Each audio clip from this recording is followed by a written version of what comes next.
Assalamualaikum warahmatullahi wabarakatuh.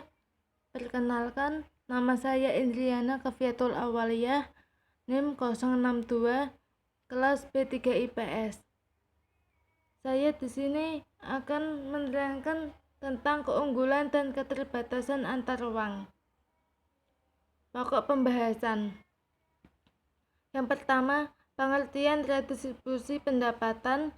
Yang kedua, program redistribusi untuk pemerataan pendapatan. Yang ketiga, alternatif praktik redistribusi pendapatan. Yang pertama, pengertian redistribusi pendapatan. Melansir buku IPS karya Nurhayati, redistribusi pendapatan adalah pendistribusian kembali pendapatan masyarakat kelompok kaya pada kelompok miskin. Kegiatan ini dilakukan dari pajak maupun penguatan lain. Jadi, redistribusi pendapatan dilakukan sebagai salah satu bentuk jaminan sosial yang dilakukan negara kepada masyarakat. Jaminan sosial bukanlah pengeluaran publik yang sia-sia, melainkan sebuah bentuk investasi sosial yang menguntungkan dalam jangka panjang. Adapun yang dilandasi dua pilar utama, yakni redistribusi pendapatan dan solidaritas sosial. Redistribusi pendapatan dapat berbentuk vertikal dan horizontal. Yang pertama, redistribusi vertikal. Redistribusi vertikal adalah redistribusi pendapatan yang merujuk pada transfer uang dari orang kaya ke orang miskin. Jaminan sosial pada redistribusi vertikal merupakan bentuk dukungan warga masyarakat yang kuat secara ekonomi kepada warga masyarakat dengan ekonomi lemah. Yang kedua, redistribusi horizontal. Redistribusi horizontal adalah transfer uang antar kelompok, yaitu dari kelompok satu ke kelompok lain. Contohnya, dari laki-laki ke perempuan, dari orang dewasa kepada anak-anak, dari remaja ke orang tua. Redistribusi horizontal dapat pula bersifat antar pribadi, yakni dari satu siklus kehidupan seseorang ke siklus lainnya. Jaminan sosial pada hakikatnya merupakan dukungan finansial yang diberikan kepada anak-anak yang kelak membayarnya manakala sudah dewasa, yang diberikan kepada orang sakit yang membayarnya manakala sehat, atau yang diberikan kepada para pensiunan yang telah mereka bayar pada saat masih bekerja. Program redistribusi untuk pemerataan pendapatan dapat dalam rangka mewujudkan program redistribusi pendapatan di Indonesia. Untuk dapat memeratakan pembangunan, pemerintah telah melakukan beberapa strategi, antara lain dengan merealisasikan beberapa program pemerintah. Program berikut.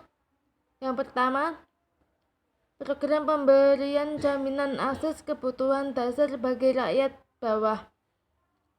Langkah awal dalam upaya pemerataan pendapatan di masyarakat adalah dengan memenuhi kebutuhan rakyat terlebih dahulu. Kebutuhan tersebut adalah mencakup kebutuhan dasar, sandang, pangan, papan, akses kesehatan, dan pendidikan. Strategi pemenuhan kebutuhan dasar rakyat yang dilakukan pemerintah di antara bantuan langsung tunai BLT untuk memenuhi kebutuhan sehari-hari rakyat, bantuan untuk memenuhi kebutuhan sehari-hari rakyat, bantuan tunai masyarakat BTP, atau disebut juga program keluarga harapan PKH, jaminan sosial, bantuan operasional sekolah, dan beasiswa untuk memenuhi akses pendidikan bagi mereka yang kurang mampu, serta jaminan kesehatan masyarakat untuk memenuhi kebutuhan akan kesehatan yang gratis. Yang kedua, program kredit lunak dan penjaminan kredit berbasis komunikasi.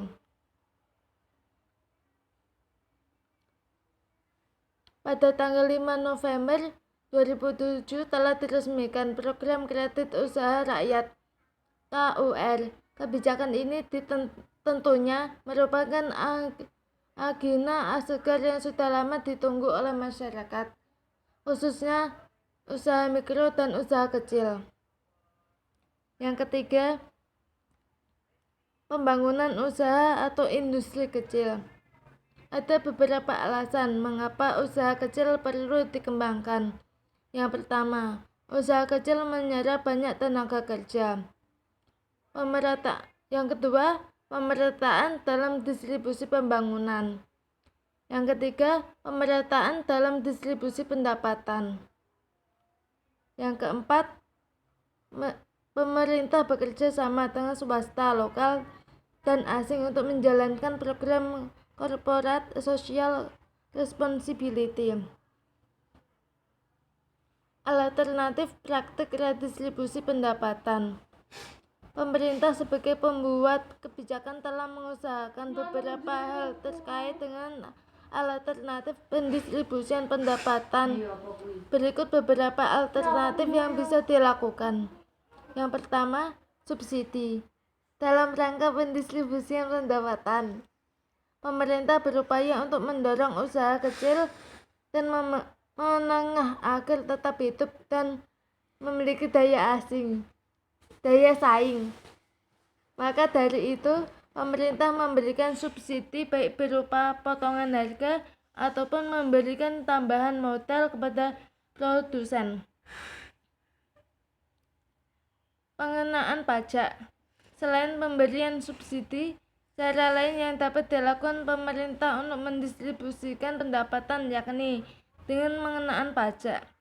Terdapat banyak jenis pajak di Indonesia, di antaranya pajak penghasilan, pajak kendaraan bermotor, pajak terhadap barang mewah, dan lain sebagainya. Terima kasih. Sekian dari saya. Wassalamualaikum warahmatullahi wabarakatuh.